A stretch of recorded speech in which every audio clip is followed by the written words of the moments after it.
प्रिय छात्राओं, आपने सूरदास के भ्रमर गीत परंपरा या भ्रमर गीत नामक शीर्षक के 10 पदों का अध्ययन कर लिया है।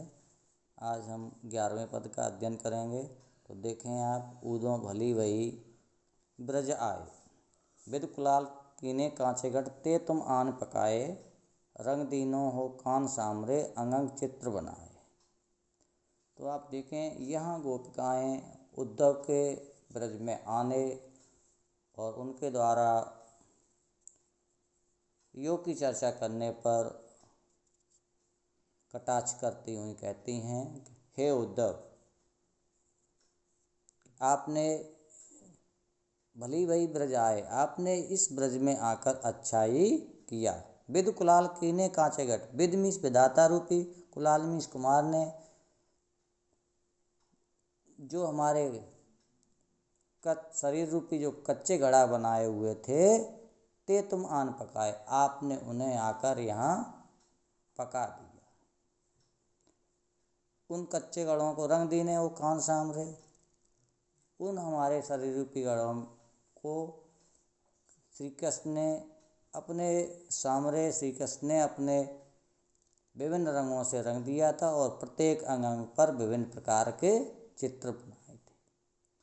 पाते करे न नैन ने थे अवदटा पर छाए, ये हमारे शरीर रूपी जो कच्चे घड़े थे, उद्धव के श्री कृष्ण के मथुरा चले जाने पर, इसलिए अभी तक अस्त्र रूपी जल से न गले और टूटे नहीं हैं, क्योंकि इन पर अवध रूपी अटारी छाई है। कहने का तात्पर्य, वे मुझसे 15 दिन में वापस आने की कह के गए थे और उसी आशा में अभी तक ये गले और टूटे नहीं। लेकिन ब्रज कर आवाज योग कर ईदन सुरतान सुलगाए, लेकिन अब आपने आकर इस पूरे ब्रज को अवा बना दिया है। अवा जिस पे जो कुम्हार होता है, जिस जगह पे अपने घड़े या बर्तनों को पकाता है, उस जगह को कहते हैं योग कर ईंधन। उसके ऊपर आपने योग चर्चा रूपी जो ईंधन रखकर उनकी स्मृत रूपी आग सुलगा दी है। उस ब्रह की अग्नि में फूंक श्वास ब्रह प्रजन संग, हमारी निश्वासों की जो वायु निकली है, उससे ब्रह की जो लपटें उठने लगी हैं, उससे वो घड़ा है, वो अवा है, पूरी तरह पक गया। यानी हमारा शरीर रूपी घड़ा है वो पूरी तरह पक गया।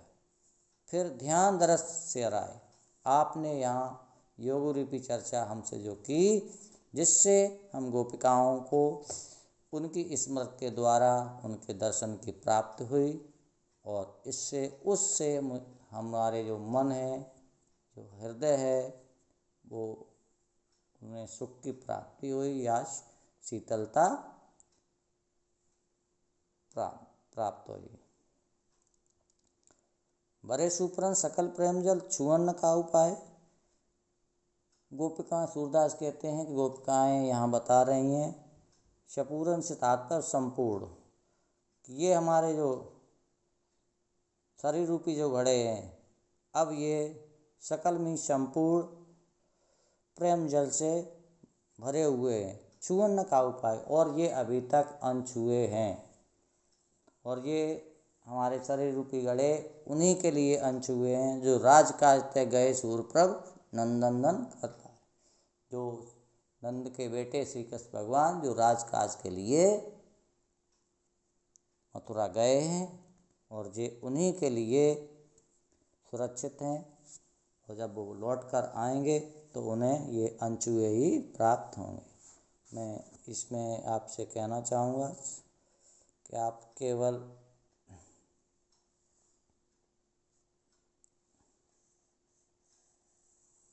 इन 2 लाइनों का हमें लिख के दिखाएंगे, ध्यान रखें।